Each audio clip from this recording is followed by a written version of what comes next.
In this series of videos, we'll take a look at Chapter 2, Section 6 on inequalities.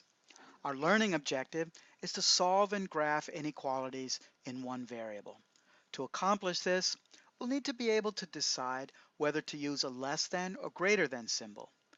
We'll need to be able to graph an inequality, to translate English statements into inequalities, to solve inequalities algebraically, and to set up and solve inequalities from word problems or applications. So let's get started with the first item, deciding whether to use a less than or greater than symbol. The first thing to know about inequalities is that the point of the inequality will always point to the smaller number.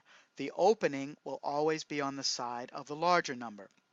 So when the smaller number is on the left, we have the point to the left, and we read the smaller number is less than the larger number. When the larger number is on the left, the opening will be on the left, the point will point to the smaller number on the right, and we'll read the larger number is greater than the smaller number. So let's take a look at some examples here. In each statement, we want to replace the question mark, which I've already removed, with the symbol less than or greater than. 3 and negative 1. Well, when we compare a positive and a negative number, remember that a negative number is always smaller than a positive number. So the opening should be with the 3 on the left, and we read 3 is greater than negative 1. Negative 2 and positive 1, a negative is always smaller than a positive, so the point should be to the left, and we read negative 2 is less than 1. Well, what do we do when we have two negative numbers? Well, when you're comparing two negatives, the number with the greater magnitude, that means the number, if you take away the signs, the number that appears to be larger, as negative 4 does, is actually smaller. Because they're both negative, negative 4 will appear to the left of negative 3 on a number line. And so in this case, the opening should be with the negative 3 pointing to the negative 4 on the right, and we say negative 3 is greater than negative 4.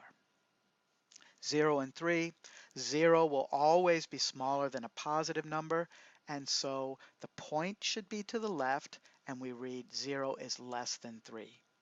With negative 3 and 0, a negative number will always be smaller than 0. And so the point will point to the negative 3 on the left, and we read negative 3 is less than 0. So here are some examples for you to practice. You can pause the video, work through the exercises, and then restart the video to check whether you're understanding what we've done so far.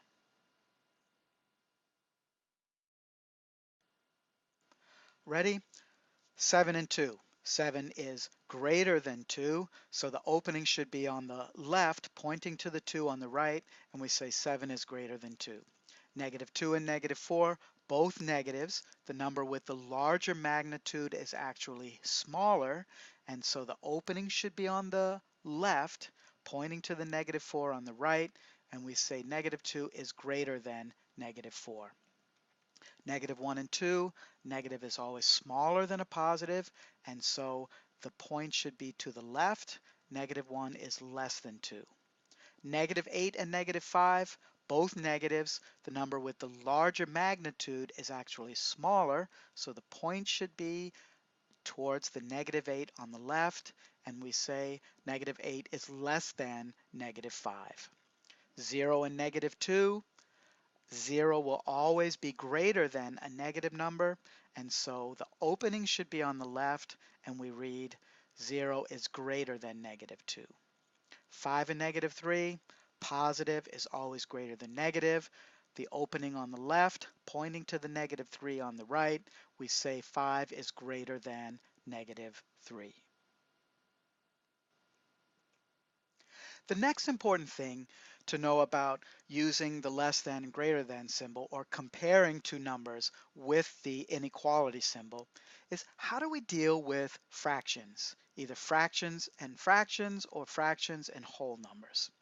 Well, when we're comparing fractions or fractions and whole numbers, The strategy is to convert the fractions to decimals by dividing numerator by denominator. And so 1/3 and 9/10, we're going to divide 1 by 3, we get 0.33. 9 divided by 10, that's 0.999, and we can see that the number on the left is less. The inequality should point to the left, and we read 1/3 is less than 9/10. 4/6 and 7/9. Plug those into your calculator. 4/6, that's 0.666.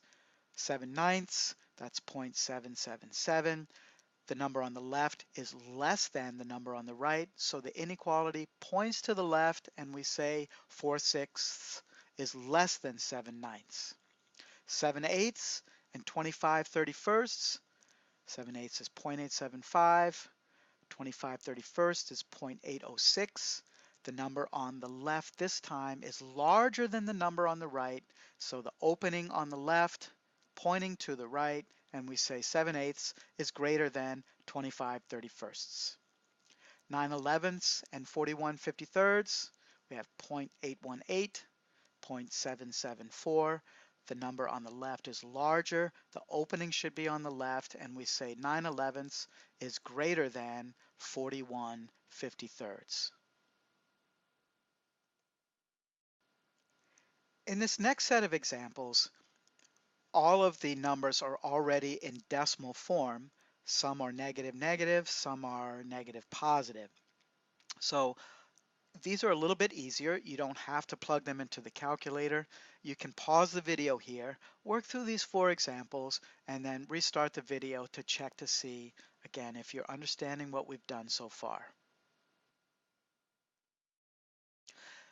Negative 6.6 and negative 8.9, both are negatives. The number with the larger magnitude is smaller, and so the opening should be on the left.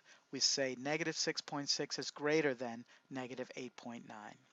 Negative 4.2, negative 7.3, same thing here. The number with the larger magnitude is actually smaller, so we want the inequality to open on the left, point to the right, and we say negative 4.2 is greater than negative 7.3.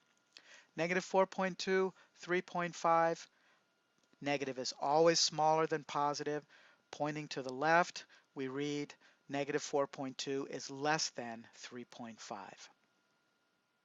Negative 3.7 and positive 3.7, negative is always less than positive. Inequality should point to the left, and we read negative 3.7 is less than 3.7. The final set of examples here. Here we have some fractions and whole numbers, fractions and fractions, and they're all both negative. So how do we deal with fractions? We convert the fractions to decimals by dividing numerator over denominator. Negative 10 over 3, that's negative 3.333. Compared with negative 3, even though it has a larger magnitude, it's actually smaller, so we want to point to the left, and we read negative 10/3 is less than negative 3. Next, negative 5 and 29 over 4. Well, 29 over 4 divided on the calculator gives us negative 7.25. Again, it has the larger magnitude, which makes it smaller, so we want the opening on the left pointing to the smaller number on the right, and we read negative 5 is greater than negative 7.25. Negative 5/8, negative 3/5, we have negative 0.625 and negative 0.6. The number, since they're both negative, the number with the larger magnitude is smaller, and so our inequality should point to the left, and we read negative 5/8 is less than negative 3/5.